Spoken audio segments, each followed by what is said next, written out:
happened to that bounty offer, sir? Tapos na. You've given some people? Tapos because you're the ones answering, you're the ones announcing, tapos na. Tapos na. Ibig sabihin, ibigay na. Ano ba naman? Okay. Sir, next question. In this whole with the Lima, I wonder what end do you foresee in this whole thing? What would be the end? You know, I was really appalled. I was horrified.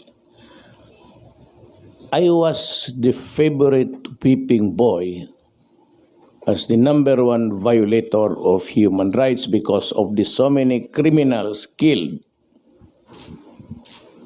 And that matter was investigated by the UN. I don't know for the nth time again, and a rapporteur came here. So I told him, it is true that there are people killed in police operations. And for that, I assume for responsibility. Because I'm the head.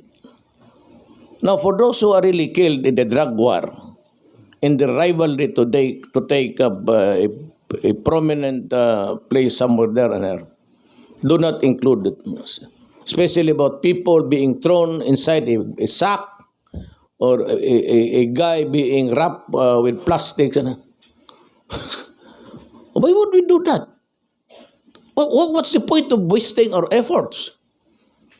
When a criminal is a criminal, and if he happens really to fight with the law, pag sabihin nila, then why is it that they always lose the gunfight? You know, my police department is not stupid. When the police go out or goes out to hunt, to apprehend those selling shabu every night, invariably they are already paranoid because a constant use of shabu for 6 months, almost every day, would shrink the brain of a person. And I've told you, and many of you media men were there, almost on time to observe that they really are paranoid, sick with paranoia, and they are always armed. And even if you have a relative or a friend who got hooked into drugs, you yourself would tell you that they are always somebody is following me, that my wife is cheating me, always. And these are a standard behavior. And they would go for it. So the police goes there out. They are 2 or 3. And of course, when you make a hostile gesture or you pull a gun, you're always killed because the people approaching you there are ready for a gunfight and we have the backup. I do not allow my police to go there alone. So today, of last count, the other day I lost 2 soldiers who were assisting the police. This time it is a police, day after. We lose about 2 policemen a day in connection with the drug campaign. So I would like to bring in that law expert, somebody, the crawler of the ABS-7 says that law expert, Duterte is not doing enough. I would invite her to come in and hold his finger and begin to count the figures. And I would ask him, compare it to the previous administration. Same deaths, but these were the innocent children being killed, raped, victims of holdups and everything. This time, almost with the same number, but it is the criminals who are dying. You can hardly hear now of a student waylaid or a hold-up victim in the bush. And I would warn the criminals, do not do it. You will die. If you put up a good fight, these policemen are practiced to kill people if they have to. Because they are policemen. They are trained to shoot.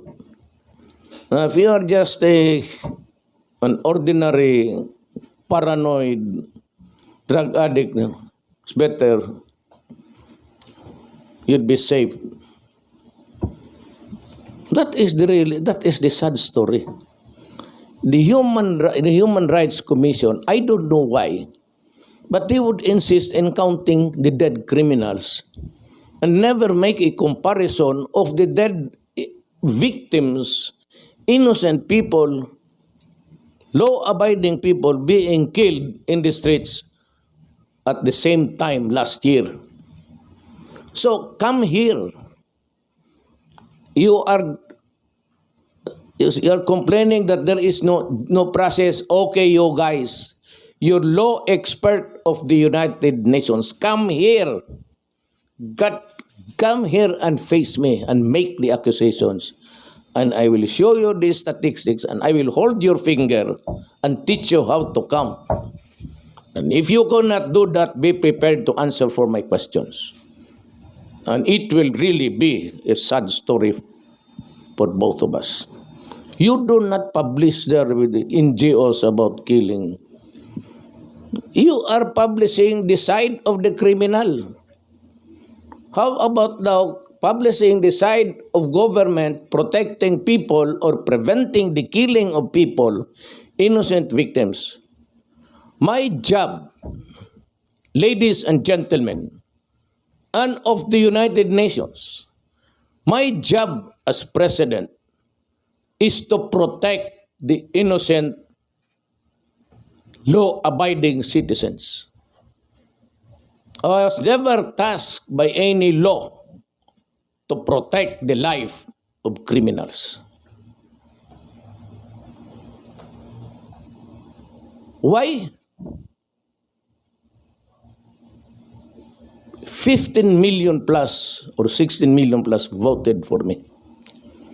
I was given the biggest margin between me and my next opponent. I got 6 million margin. So why am I talking this way? It's the 15 million people talking to you. For after all, during the campaign, all I said was, I have a very limited issue, program of government. Even during the debates, 3 debates all across the country, I said I'll take care of graft and corruption, criminality and drugs. They gave me 15 million. At what margin? 6 million. So that I said, I will put at stake. It's so humbling that I said, I will serve you. People of the Philippines, I'll put at stake. I said, my honor, my life, and the presidency. Sleep on that thought, and you'd maybe understand me better. I was never born to protect evil.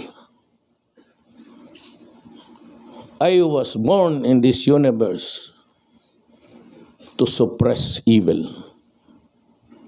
I was not raised by my parents.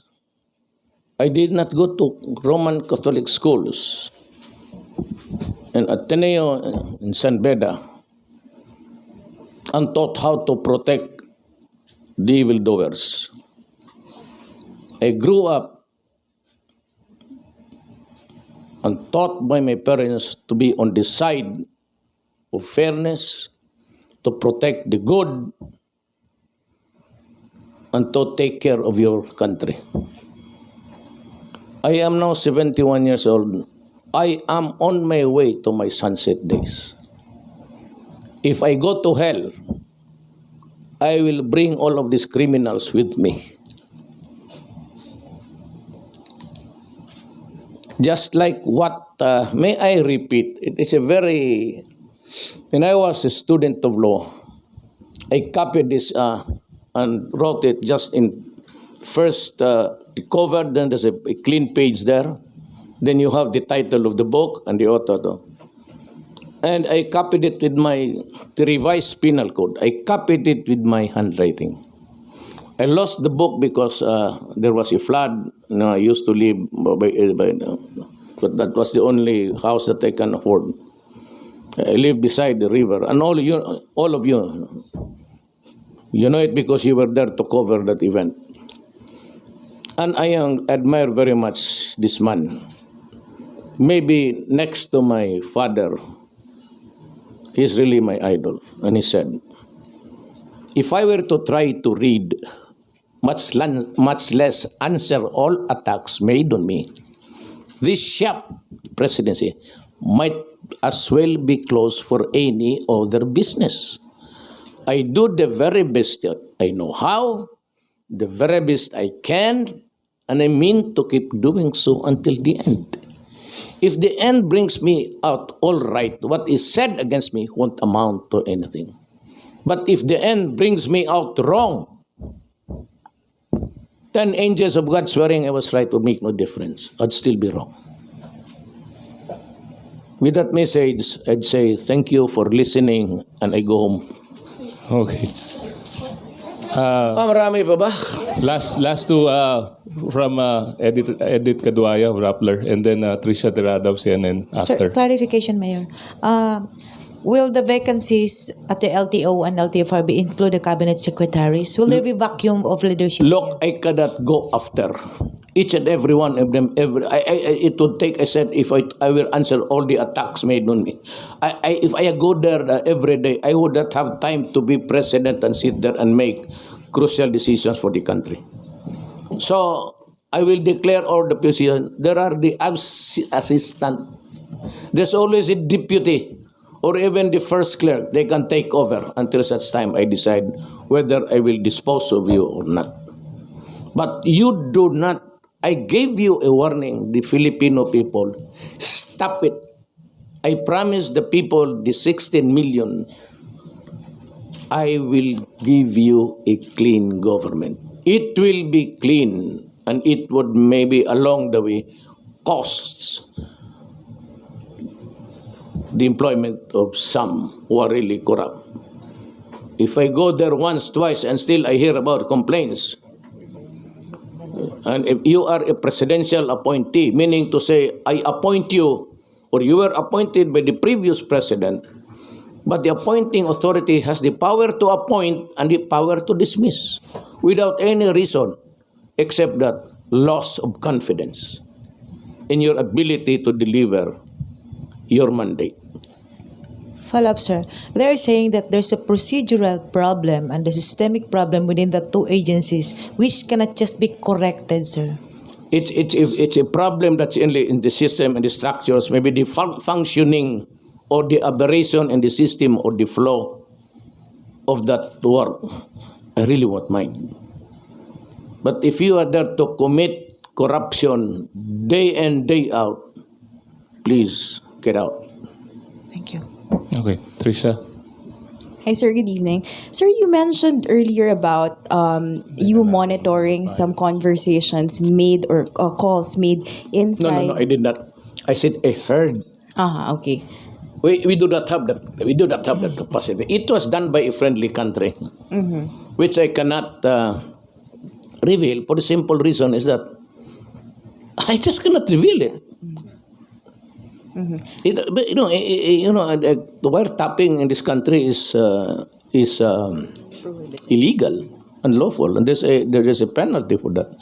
But if you just happen to hear, and it is not to your doing, we do not have that kind of thing that you siphon from the space there outside conversations of human mortals. In this place, in this planet. Sir, second question about the Napoles investigation. What could be now, sir, the fate of the senators implicated in it? Ano po yung possible na mangyari given the information? Well, I said they might as well because it is connected with drugs. You might as well what, sir? You might as well allow it. I mean, I'm referring to the committee on the lower house. Itong sa Senate drugs. Ito naman it's open to corruption. Wala, drugs, problem, and corruption in government. So you might as well include it. The word corruption is there. So why limit? Go ahead and let the chips fall as they may. Okay, last question from Jonathan Miller. Yes, sir. May I help you? Mr. Mayor, Mr. President, at the risk of being shot down, the numbers of people who have been killed on the streets of the Philippines since you came to power 6 weeks ago have risen to around 1,000. Now, I know you have been contemptuous of your critics, but they are accusing you of unleashing a national death squad. Where is this going to end? Because some are Very saying good. that the social fabric of the Philippines is at risk here. Good. That's a very good question. Because the other past, in the distant past, no police was ever willing to really work and risk his life. You know, it was a practice before. That's why I said I take full responsibility. You know why? Because they are now encouraged and even brave enough to have a shootout. The standard practice in this system of government is that when you accuse him, they would always file a counter charge and say that there's due process or that they were unarmed and anything, any answer that could give a leverage. And ordinarily, and you can check this out in the courts, they have to use that leverage against the poor policeman. Now, remember in this country, no lawyer is provided for the policemen and the other men and the security officers when they get into trouble with the law. They are left at the mercy on their own. That was the policy before and in the previous ones. They are left behind. So when I was mayor, I told them, go ahead, do your duty. But if you feel that you're in carrying out your duty, you will get killed. My God, shoot him first. And they were protected here, and there were cases filed, and I provided the lawyer. And for the time that they are suspended, that is why they are afraid. They face charges in court, then at the same time, when they are accused, they lose the job because they are suspended. And for the time that they are suspended, and the hearing of cases can take you to eternity, as slow as it can ever be, the family is not without food. But with respect, sir, you as a lawyer know Yes. better than any of us how important this principle of innocent until proved Well, guilty is. Look, Padilla said 2 years ago, there are 3 million addicts in this country. That was the last figure. Nobody cared to find out. Now it's my time. So, 2 years ago, between 2 years ago and now, how many do you think were hooked into drugs? Let us give it incremental increase of about, just be liberal about 700,000. So 3,700,000. And the confirmed 600,000 now was surrendered and took the test for drug addiction. How do you call it? Just a problem? Is just a police problem? Or is it really a crisis for this country? It's not even epidemic, my friend. It is pandemic. So what am I supposed to do as a president? Empower the military and the police, for after all, they are there to protect the integrity and preserve the people of the Philippines. At the risk of gun law, sir. It can happen. It happens in America. They're shooting the blacks there. It shows on TV. It shows on TV. What's the difference between America and the Philippines? Nothing. So what is surprising here is surprising to us. We say policemen, they're shooting a black guy there. How many times had it happened in the past? That's why you have the violent demonstration. So, would it surprise you and me? Almost the same. 1 case only, 3 cases here. So what? It involves the same principle. Say, for every 1 black there dead, you have about 5 here. And so, does it make this world more livable because there is less killing? When you shoot a black there dead, what is that? Is that not appalling? when you bomb Syria and Iraq and you kill communities and you kill children and old people and hospital, what is it? And why is it that United States is not doing anything? I do not read anybody in that stupid body complaining about the stench there of that. Look at the iconic boy that was taken out from the rubble. And he was made to sit in the ambulance, and we saw it. So what's the difference? Life of a criminal, or maybe he was really rubbed out. We cannot discount it. But what do you think what the Americans did to the black people there? Is that not rubbing out also? I say, well, it was just one community there, one state of America. Well, but you have there about 10. So what's the difference? Are we here for the counting or the basic principles of human rights? Almost the same. Okay. Thank you, sir.